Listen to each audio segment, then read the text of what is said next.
Radio قطر ہے۔ اب آپ نثار احمد انصاری سے اردو میں خبریں سنیے۔ پہلے اہم خبروں کا خلاصہ۔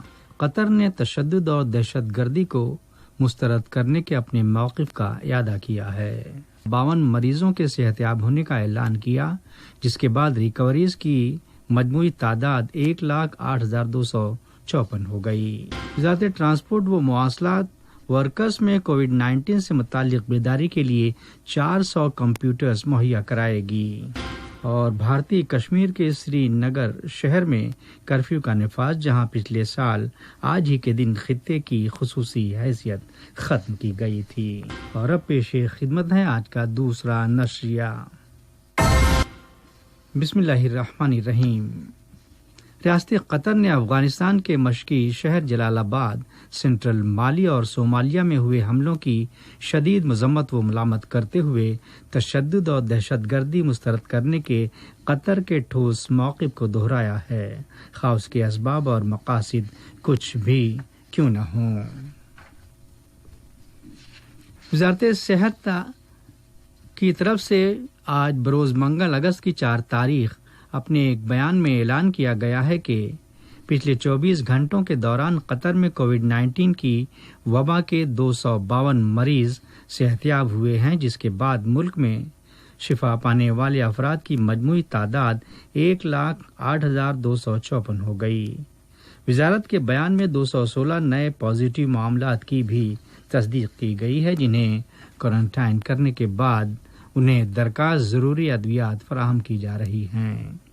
ملک میں کووڈ 19 کے پھیلاؤ کے حالیہ پس منظر کے تعلق سے وزارت کا کہنا ہے کہ قطر میں وائرس کے عدم پھیلاؤ کی حکمت عملی کافی کارگر ثابت ہوئی ہے۔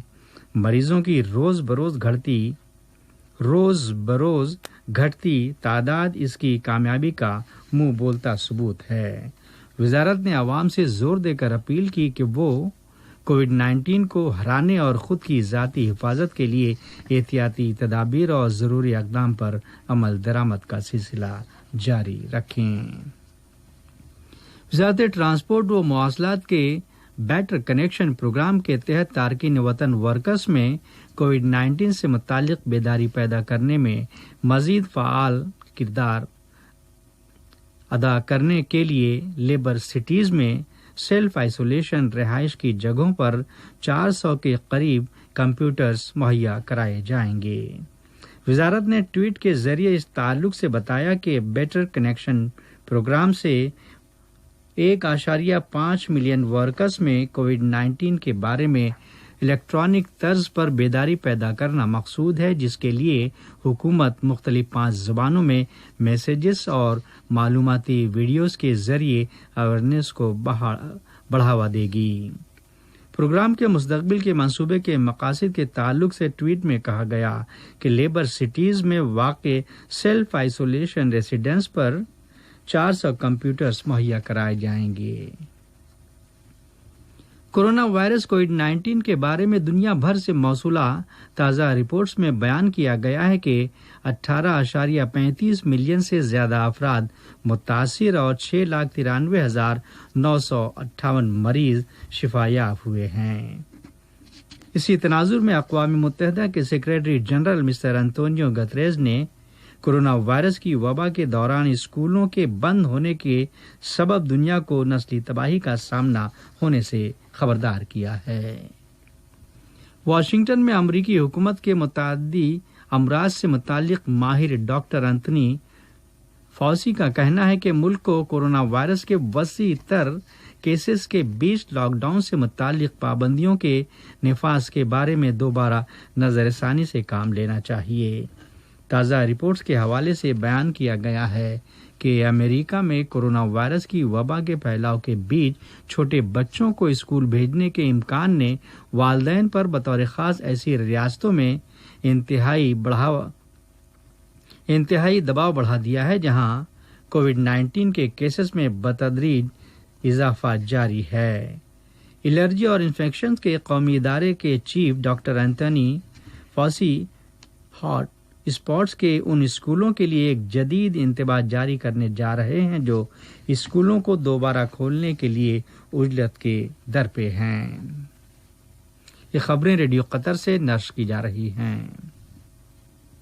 آسٹریلیا میں ریاست وکٹوریہ کا کہنا ہے کہ کووڈ-19 پر کنٹرول کے لیے لاگو لاک ڈاؤن کے قوانین کی خلاف ورزی کا ارتکاب کرنے والے رہائشیوں پر بھاری جرمانہ عائد کیا جائے گا، جس میں ریاست کے دارالحکومت میلبورن میں اگلے ماہ ستمبر تک کے لیے توسیع کی گئی ہے، جبکہ اتھارٹیز کی جانب سے اس وبا پر کنٹرول پانے کے لیے کوششیں بھی جاری ہیں کہ انفیکٹڈ معاملات کو بڑھنے سے روکا جا سکے۔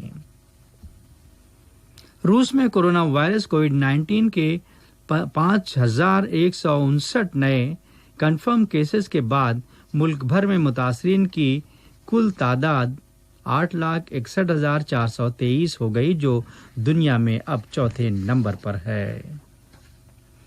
نیدرلینڈز میں 2,888 کیسز کے ساتھ کورونا وائرس کے کنفرم کیسز کی تعداد تقریباً 2 گنا ہو گئی، جو ماہ جولائی کے آغاز میں لاک ڈاؤن میں نرمی کے بعد سے مسلسل اضافے سے دوچار ہے۔ فرانس میں حکومت کی اعلیٰ درجے کی سائنسی کمیٹی نے موسم سرما میں کورونا وائرس کی وبا کی دوسری لہر کے اندیشے سے خبردار کیا ہے، جبکہ اتھارٹیز کی طرف سے پچھلے 2 ہفتوں میں نئے معاملات کے اضافے پر کنٹرول کرنے کی کوششیں جاری ہیں۔ لیبیا کے ٹوبو قبائل نے شہر مرزوق میں پچھلے 2 سالوں میں ہوئے اجتماعی قتال کو لے کر وارڈلوز خلیفہ حفتر کے خلاف بین الاقوامی جرائم سے متعلق عدالت میں ایک مقدمہ دائر کر دیا ہے۔ قبائلی لیڈر عیسیٰ عبد الماجد منصور کا ایک بیان میں کہنا تھا کہ مقدمے میں ان مجرمین اور دہشت پسندوں کو سزا دینے کا مطالبہ کیا گیا ہے جو شہر مرزوق کے ہمسایہ ایک رہائشی علاقے میں بمباری کے ذریعے اجتماعی قتل کے ذمہ دار ہیں۔ بھارت کے زیر انتظام کشمیر کے اہم شہر سری نگر اور اس کے اطراف کے علاقوں میں آج 48 گھنٹوں کے لیے کرفیو نافذ کر دیا گیا، جبکہ خفیہ سروسز نے خطے کی خصوصی حیثیت ختم کیے جانے کا 1 سال مکمل ہونے پر تشدد اور مظاہروں کے اہتمام کے امکان کا اشارہ دیا ہے۔ واضح ہے پچھلے سال اسی روز کشمیر کی نیم خود مختاری ختم کرنے اور خطے کو 2 الگ الگ مرکز کے زیر انتظام علاقہ قرار دیے جانے کا فیصلہ یعنی دفعہ 370 کو آئین سے خارج کیا گیا تھا۔ اور شمالی کیمرون میں ایک عارضی کیمپ پر دھماکہ خیز مواد کے ذریعے کیے گئے حملے میں وہاں موجود کم از کم 18 منتشر افراد کے قتل کے بعد اقوام متحدہ کی پناہ گزین ایجنسی ایک ایمرجنسی ٹیم تعینات کرنے جا رہی ہے۔ یاد رہے اتوار کو شب کے دوران کیے گئے مبینہ حملے کے پس پشت بوکو حرام دہشت گرد گروپ کے ہونے کا شبہ ہے۔ ایرانی دارالحکومت تہران کے نزدیک واقع ایک صنعتی علاقے میں آج بڑے پیمانے پر آگ بھڑک اٹھی۔ آتش زدگی کی وجہ ابھی تک معلوم نہیں ہو سکی، لیکن اتھارٹیز کی جانب سے تحقیقات سے رجوع کیا گیا ہے۔ فوری طور پر کسی جانی نقصان کی کوئی رپورٹ موصول نہیں ہوئی۔ آج کا نشریہ ختم ہونے سے پہلے اہم خبروں کا خلاصہ ایک مرتبہ پھر سماعت فرما لیجیے۔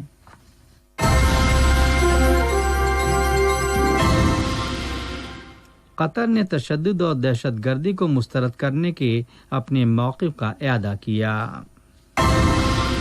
وزارت صحت نے آج 252 مریضوں کے صحت یاب ہونے کا اعلان کیا، جس کے بعد ریکوریز کی تعداد 8,254 ہو گئی۔ اور سری نگر شہر میں کرفیو کا نفاذ، جہاں پچھلے سال آج ہی کے دن خطے کی خصوصی حیثیت ختم کر دی گئی تھی۔ ریڈیو قطر سے آج کا دوسرا